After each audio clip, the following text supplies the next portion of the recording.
Olá, seja muito bem-vindo ao curso de atendimento de clínica odontológica. O meu nome é professora Elaine Assis e estarei com você ao longo do curso para construir conhecimentos com você.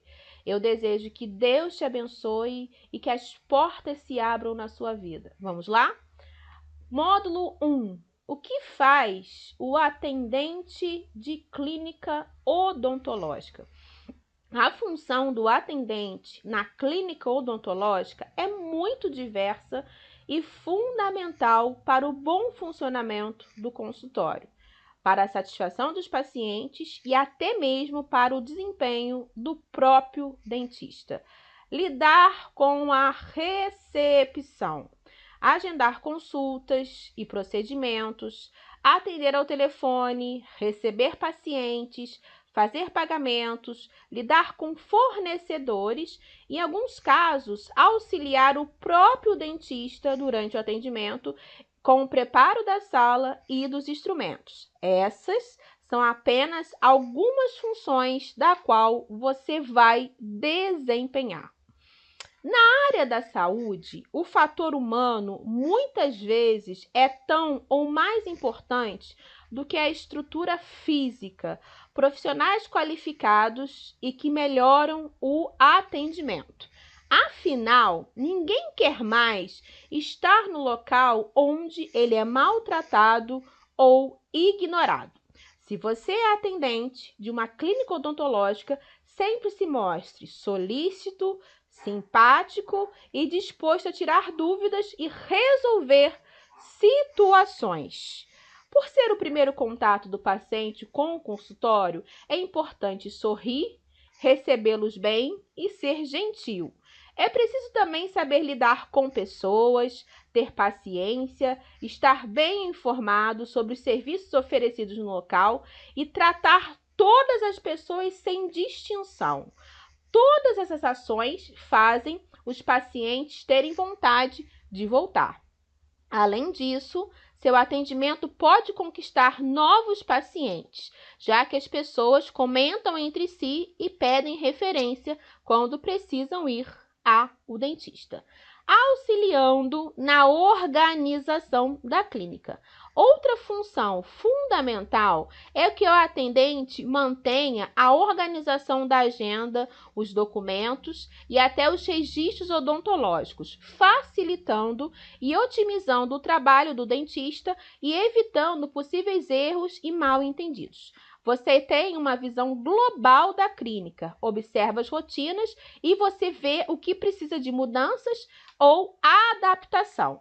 E seja sempre proativo. Você pode, por exemplo, listar pacientes que não se consultam há muito tempo e mandar um telefone, uma mensagem, dizer que a clínica ainda está aberta. Atitudes como essa deixam clara a sua competência como profissional e a sua importância para o bom funcionamento da clínica. Você pode também participar de eventos, congressos, encontros e buscar fazer novos cursos na área. O dentista deve valorizar todo o trabalho do atendente para manter a ordem e o funcionamento da clínica. Tenho certeza, se você seguir todas essas dicas, você será um excelente atendente e terá êxito no seu trabalho. Tá bom? Vamos para o próximo módulo. Até já! Tchau, tchau! Olá, pessoal! Seja muito bem-vindo ao módulo 2 do nosso curso Habilidades e Competências do Atendente. Gente, a recepção de um negócio costuma ser o primeiro contato do cliente com a empresa. Nessa hora, a habilidade de um atendente pode contar muitos pontos a favor ou contra a imagem da organização.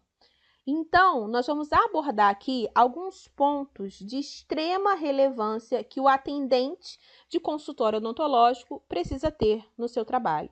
Paciência. Paciência não é só uma virtude, como também uma admirável habilidade para lidar com pessoas. É comum ouvir por aí, lidar com gente não é fácil. Realmente é preciso muita paciência para se relacionar com tantas pessoas, diferentes no dia a dia, suprindo as suas demandas e respondendo a todo tipo de dúvida e questionamento. Atrelado a isso, ainda é possível ter que atender clientes que não são muito educados, nervosos ou impacientes, que podem acabar descontando suas frustrações justamente em quem está na recepção da clínica. Ser paciente está diretamente relacionado à educação no trato com essas pessoas, a flexibilidade nas ações que devem ser realizadas diariamente e a facilidade em contornar situações adversas. Segundo ponto, discrição. Você já prestou atenção na postura dos atendentes das grandes organizações?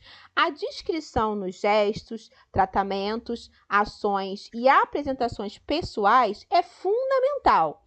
Esse comportamento deve ser regra em companhias de qualquer porte.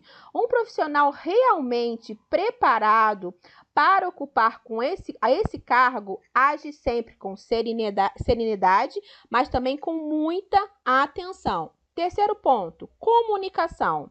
Falar corretamente, manter um tom de voz adequado, atender o telefone com simpatia e saber repassar informações de forma clara e objetiva. Quarto ponto, organização.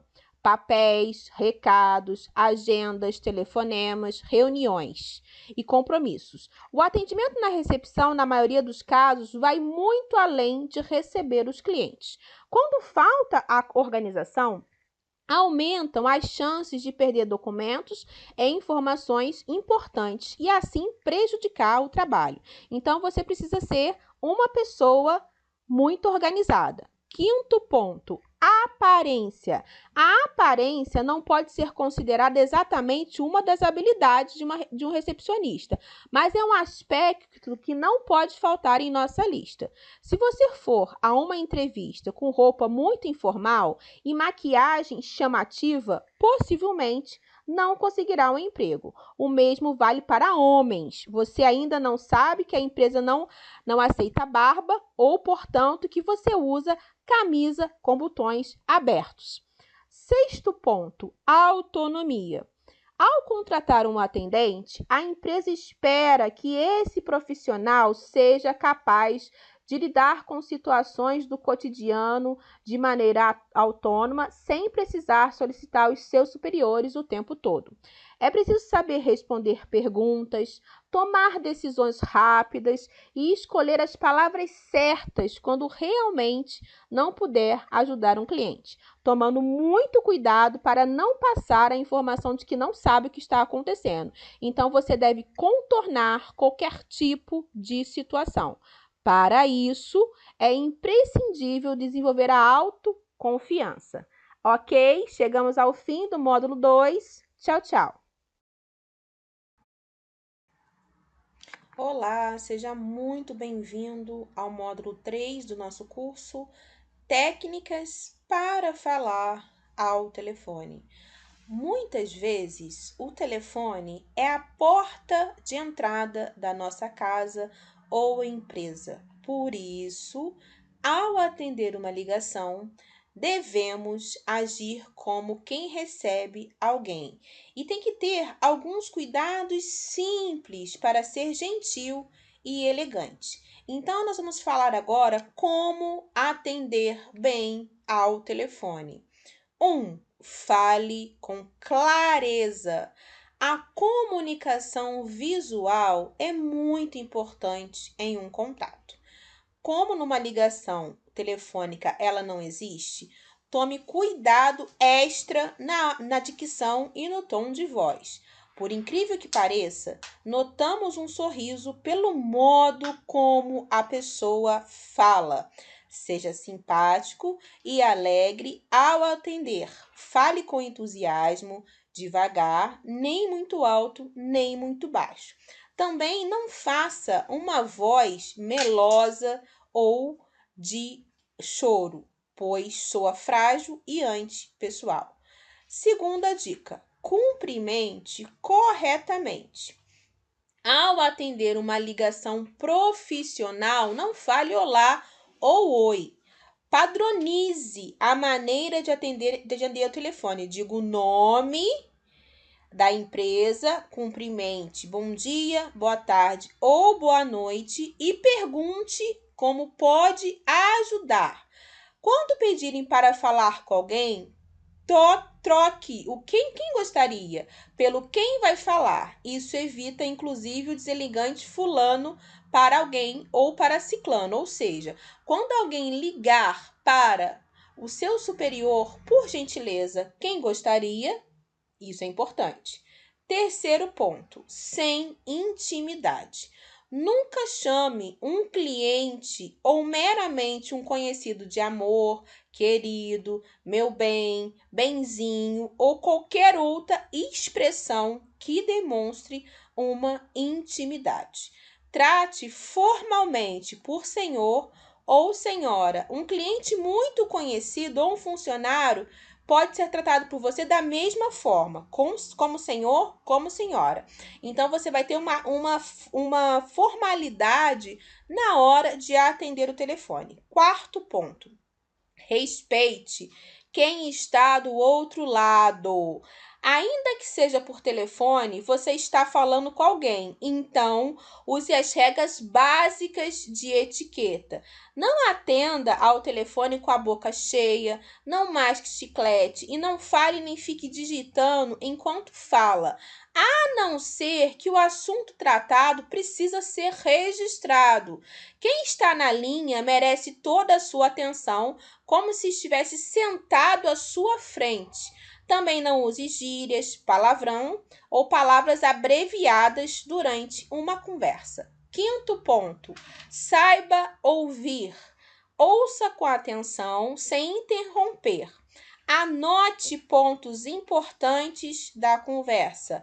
Faça perguntas para avaliar como pode ajudar melhor. Mostre boa vontade em ajudar e resolver as dúvidas de quem está ao telefone. Sexto ponto, cuidados na espera.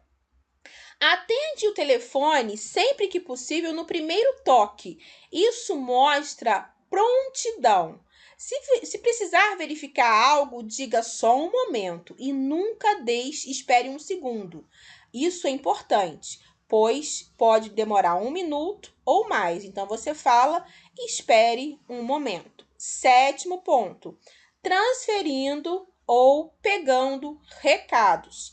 Tenha bloco e caneta sempre à mão e forneça sempre todas as informações possíveis e encaminhe a ligação para a pessoa adequada.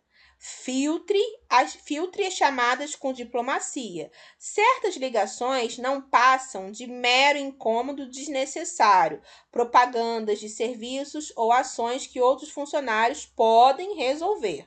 Portanto, não crie uma barreira, mas faça uma triagem eficiente e inteligente, com bom senso e delicadeza. Oitavo ponto, retorne sempre. Todas as ligações, ainda que sejam no celular, ramal, mensagens ou anotadas por um secretário, devem ser retornadas, mesmo quando você não conhece o número de quem deixou o recado. Nono ponto. Cuidado com as informações. Quem acha não tem certeza, portanto, nunca diga, acho que fulano está ocupado ou não sei se ele está. Ao contrário, seja honesto. Peça licença para verificar. Veja com a outra pessoa se ela poderá atender a ligação de quem está na linha. Caso não possa, nunca seja detalhista demais. Não se diz que alguém não pode atender porque está no banheiro, porque está em uma reunião. Você diz, no momento, ele não pode atender, eu vou pedir para ele retornar. 10º ponto. Uma atenção por vez. Quando estiver com alguém, dê atenção para quem está com você, pessoalmente. Evite a falar ao telefone e, ao mesmo tempo, com a pessoa que está na recepção. Isso é importante. Ou você atende quem está na recepção, ou você atende o telefone, ok? Esse foi o módulo 3. Até a próxima. Tchau, tchau. Olá, seja muito bem-vindo ao quarto módulo, Linguagem Corporal do Atendente. Há um velho ditado que diz que uma imagem vale mais do que 1000 palavras. Mas quanto vale, então, a linguagem corporal? Durante uma conversa, as palavras que saem da sua boca estão longe de ser a única forma de comunicação. Todos nós temos trejeitos e uma postura ao falar, que dizem muito sobre o que estamos sentindo em cada momento. Alguns deles são até universais e fáceis de perceber. Claro, é preciso saber o que procurar e ter o domínio sobre os significados de cada gesto.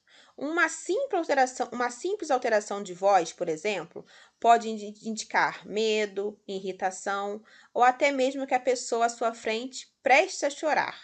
Isso vale também para o nível pessoal e o nível profissional. O que é linguagem corporal? A linguagem corporal está relacionada à comunicação não verbal. Ela aparece na nossa postura, nos nossos gestos, no quão próximo estão de outra pessoa ao conversar, nas expressões faciais e até no movimento que fazemos com os olhos. É através da linguagem corporal, muitas vezes, que podemos identificar o real significado de uma mensagem ou transmiti-la de uma maneira correta. Então, a importância da linguagem corporal é que um gesto que você faz, ele comunica. Então, você, ao se relacionar com o público, com o cliente, você não pode estar sentado numa cadeira todo jogado. Você tem que ter uma postura ao sentar. Você tem que ter uma postura de olhar nos olhos da pessoa. Porque se você não olhar nos olhos dela, ela acha que você não está dando atenção, né? Você tem que olhar para a pessoa com foco. Então, até porque a gente tem a linguagem corporal negativa, que pode trazer insegurança em relação a você e o outro. O outro pode perceber que você, de repente, não é uma pessoa de confiança, e você é, mas você passou uma linguagem corporal negativa, tá? Que você tenha uma linguagem corporal positiva para comunicar confiança, né? Então, você tem que ter um sorriso, olhar nos olhos, né? Você não pode fazer nenhum gesto com os olhares, com o olhar, né? Você tem que manter ali equilibrado. Você tem que ter uma comunicação humana, tá? Então, assim, quanto mais essa comunicação for humana, mais, né, vai passar credibilidade.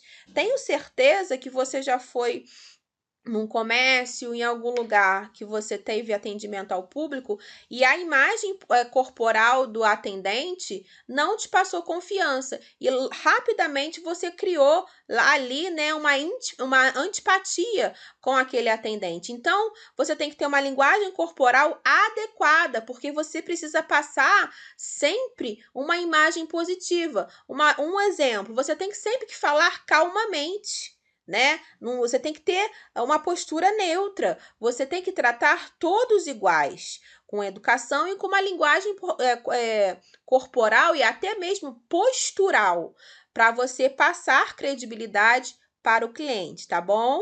Esse foi o módulo 4. Tchau, tchau. Olá, seja muito bem-vindo ao quinto módulo, Noções sobre a Administração. Nós vamos entender como organizar a nossa rotina no consultório odontológico, minimizando os conflitos.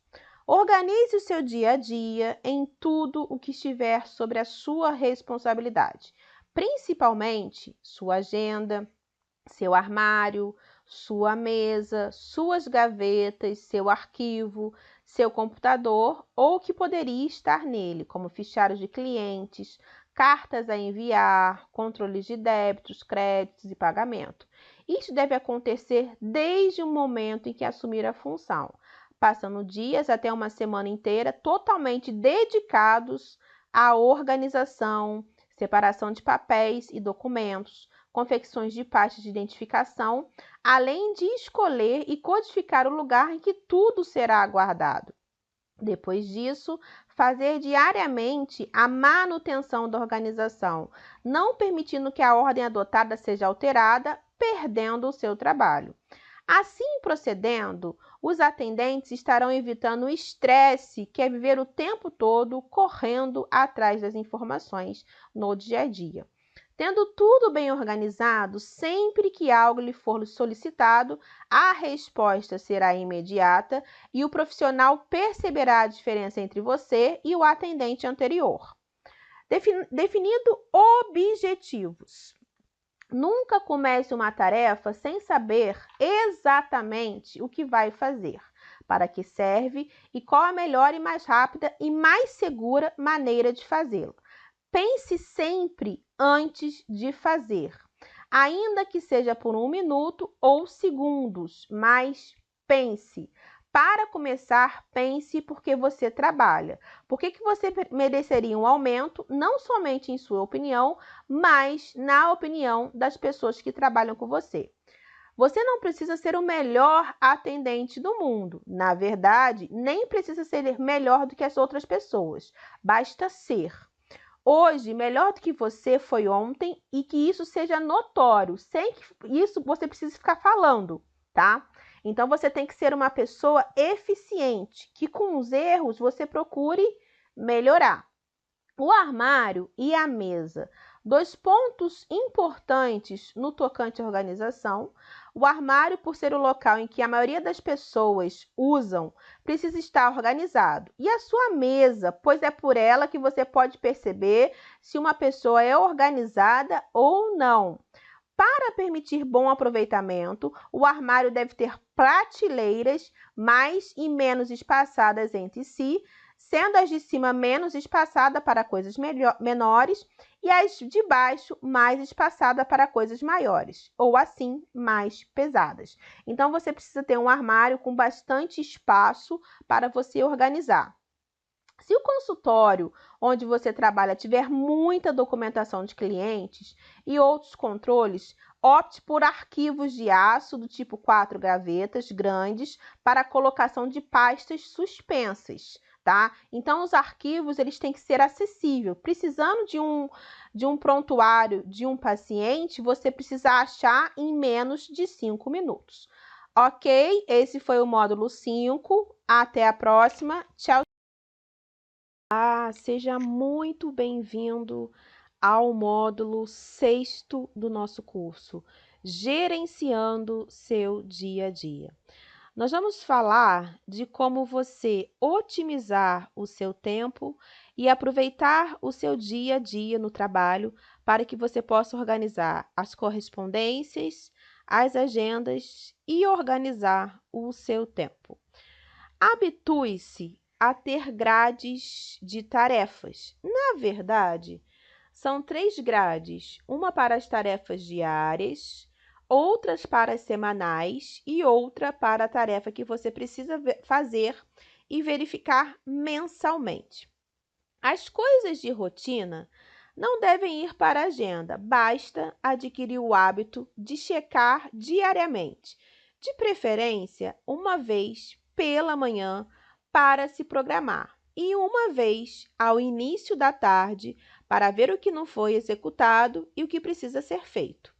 Além das consultas e outros procedimentos que não foram feitos, devem ser anotados na agenda tudo que é pertinente ao consultório. Então, quando você é um profissional que gerencia o seu dia através de uma planilha, que pode ser feita à mão, que pode ser feita no computador, tanto faz. Essa planilha, ela serve para você, profissional, se organizar.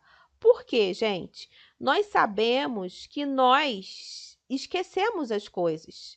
São tantas atividades no nosso dia, então pode ser que se você não anotar, se você não tiver uma planilha, se você não tiver uma grade, coisas importantes possam deixar de ser feitas. Como um exemplo, geralmente, quem toma conta das contas do consultório, aluguel, condomínio, luz, água, é você.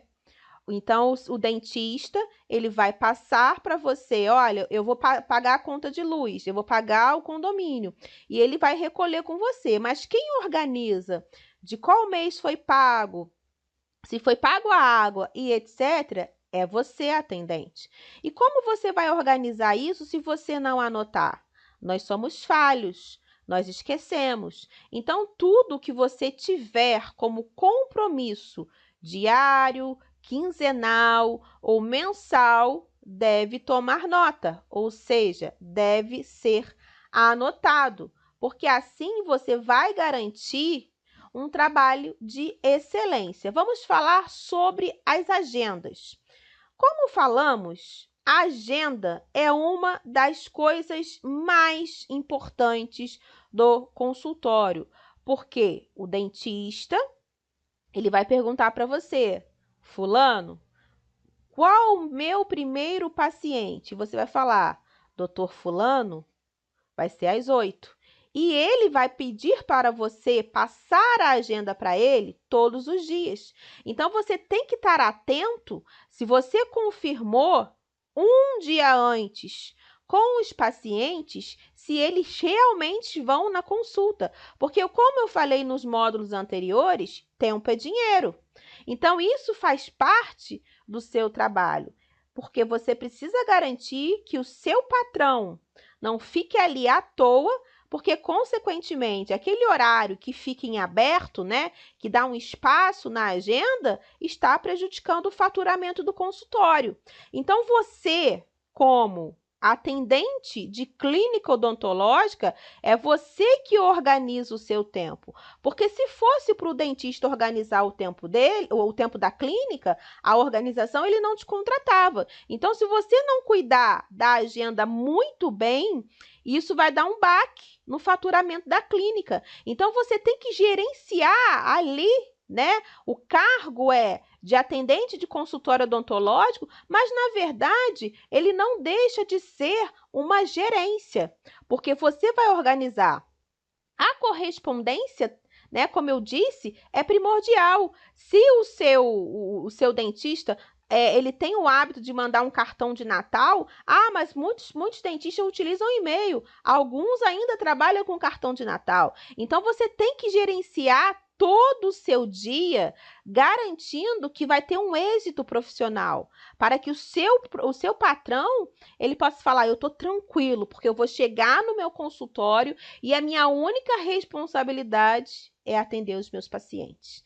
Então, gente, se você seguir direitinho essas dicas aqui, eu tenho certeza que você vai ter êxito no seu trabalho. Eu já disse para você que o sucesso é uma decisão. E se você decidir, você vai ser um atendente de consultório odontológico, de clínica, de sucesso. Esse foi o módulo 6. Muito obrigada. Até a próxima. Tchau, tchau.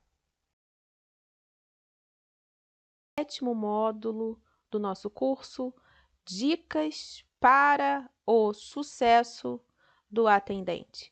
Nós vamos falar sobre algumas dicas para você ter o sucesso no seu consultório que você for trabalhar, na clínica. E quem sabe, depois de um tempo que você estiver na profissão, você pode ser promovido como gerente da clínica, da recepção. Nada é impossível, basta que ao entrar, você continue fazendo um ótimo trabalho todos os dias, tá bom? Então, nós vamos falar sobre dicas para o sucesso do atendente. Postura profissional. Este lema deve estar sempre na mente de um atendente de sucesso. Olha só, preste atenção. Quando não se pode fazer o que se deve, deve-se fazer o que se pode. Então, você é um profissional completo. Você é um profissional que no dia que faltar um profissional do auxiliar de serviços gerais, você faz o cafezinho. O dia que faltar o profissional do auxiliar de serviços gerais que limpa o banheiro, você vai lá e tira o papel do banheiro. Você é um profissional completo. Vamos lá. Se o horário do expediente em seu trabalho já começou e ao atender um telefonema, a pessoa do outro lado perguntar pelo seu chefe, nunca diga que o seu chefe ainda não chegou. Isso é muito importante, gente. A palavra ainda dá a entender que você, como atendente, também acha que o seu chefe deveria ter chegado. Olha só, raciocinem. Independentemente, tá? Se a pessoa do lado for confirmar o atendimento ou dizer, ele ainda não chegou, você, como atendente, não pode transparecer que o seu chefe, que no caso é o dentista, está atrasado ou algo do tipo. Então, você tem que ter uma postura, um jogo de cintura para atender o telefone. Um outro ponto importante. Um telefone que não é seu está tocando insistentemente em algum lugar muito distante de você. Desde que você tenha disponibilidade, atenda ao telefone. Deixar uma pessoa esperando do outro lado da linha não cria uma boa imagem para a clínica. Dar uma pequena informação ou simplesmente tomar nota de um recado deixará a pessoa do outro lado da linha bem satisfeito. Outro ponto. Você pode aprender bastante sobre o trabalho simplesmente observando. Preste atenção naqueles que são considerados competentes. Só não caia na armadilha tão comum de imitar o estilo da chefia. Isso pode comprometer seu estilo individual. Então, observe os que foram promovidos. Observem os que têm sucesso, tá? Isso é um ponto importante. Outro ponto importante. O uso do seu chefe é o principal desafio do atendente. E, para tanto, a iniciativa é fundamental. Aspas, meter o nariz onde não é chamada pode ser a sua chave do sucesso, por mais que isso pareça incoerente. Nunca espere que seu chefe diga o que vai fazer. Claro, gente, no bom sentido. Faça antes. Não espere que alguém lhe diga o que está acontecendo. Procure descobrir por si mesmo. Não espere que aquela pessoa responda ao chamado do seu chefe. Ligue antes para ela. Seja polivalente.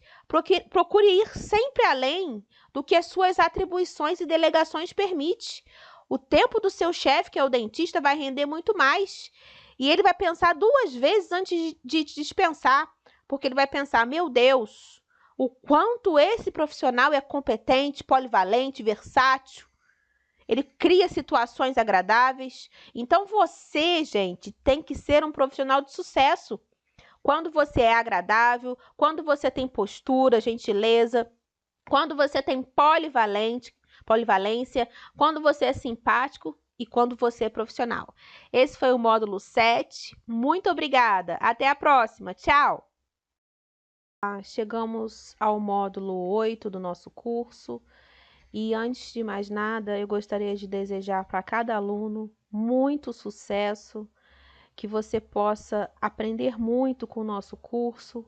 E eu desejo que todas as portas profissionais estejam abertas na sua vida, que Deus abençoe a sua vida, a sua família e toda a sua caminhada.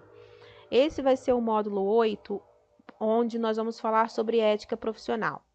Porém, vai ter um módulo, que é o 9, vai ser de biossegurança, onde eu estou deixando um manual bem básico, completo, que é uma leitura que você precisa ler se você realmente quer ser um profissional de sucesso. Então, leia esse módulo número 9 e também tem um material complementar, que vai complementar todas essas videoaulas, tá bom? Vamos lá, vamos falar sobre ética profissional. A ética profissional é um dos critérios mais valorizados no mercado de trabalho. Ter uma boa conduta no ambiente do trabalho pode ser o passaporte para uma carreira de sucesso. Mas, afinal, o que define uma boa ética profissional e qual a sua importância? Um bom ponto de interrogação aí. A vida em sociedade que preza o respeito e o bem-estar do outro requer alguns comportamentos que estão associados à conduta ética de cada indivíduo. A ética profissional é composta pelos padrões e valores da sociedade e do ambiente de trabalho que a pessoa convive. No meio corporativo é o meio do trabalho, tá, gente? A ética profissional traz maior produtividade e integração dos colaboradores. E para o profissional, ela agrega credibilidade, confiança e respeito ao trabalho. Contudo, há ainda muitas dúvidas acerca do que é ética. E por isso, antes de falar sobre ética, é importante entender um pouco sobre o que é a ética e qual a diferença entre ética e moral. Vamos lá. A palavra ética, ela é derivada do grego e apresenta duas grafias distintas. Étios, que significa hábito, costume, e étios, que significa morada, abrigo protetor. Dessa raiz semântica, podemos definir ética como uma estrutura global que representa a casa feita de paredes, vigas e alicerce, e que representa os costumes. Assim, se esses costumes se perderem, a estrutura enfraquece e a casa é destruída. Em uma visão mais abrangente e contemporânea, podemos definir que a ética é um conjunto de valores e princípios que orientam o comportamento de um indivíduo dentro da sociedade. A ética está relacionada ao caráter. Uma conduta genuinamente humana é enraizada, que vem de dentro para fora. Ou seja, nós somos o que nós recebemos dos nossos pais. Qual a diferença de ética e moral? Embora a ética e moral sejam usados muitas vezes de maneira similar, ambas possuem significados distintos. A moral é regida por leis, regras, padrões e normas que são adquiridos por meio da educação, do âmbito social, familiar e cultural, ou seja, mais do que vem de fora para dentro. No entanto, a ética é individual. Quando enraizada na sociedade, passa a ser um valor social, mas que é instituído de uma forma pessoal. Então, ter ética é uma coisa pessoal. Então, nós, enquanto colaboradores, temos que ter uma conduta bem ética. As características fundamentais, tá, gente, de uma conduta ética é o quê? Altruísmo. Você sabe o que significa essa palavra? A preocupação com os interesses do outro de uma forma espontânea e positivista. Moralidade. Conjunto de valores que conduzem comportamento, as escolhas, as decisões e ações. Virtude. Essa característica pode ser definida como excelência humana ou aquilo que nos faz plenos e autênticos. Solidariedade, princípio que se aplica às relações sociais, que orientam a vivência e convívio com harmonia. Consciência, capacidade ou percepção de distinguir, tá, gente? Olha só que interessante. O que é certo ou errado, de acordo com as virtudes ou moralidade. E para fechar, responsabilidade e ética, consenso entre responsabilidade, assumir as consequências dos atos praticados, pessoal e coletivamente. Então, gente, não tem jeito. Para você ficar no emprego 10, 15, 20, 30 anos, você tem que ser uma pessoa com moral e com ética. O sucesso é uma decisão. Que Deus abençoe a todos. Tchau!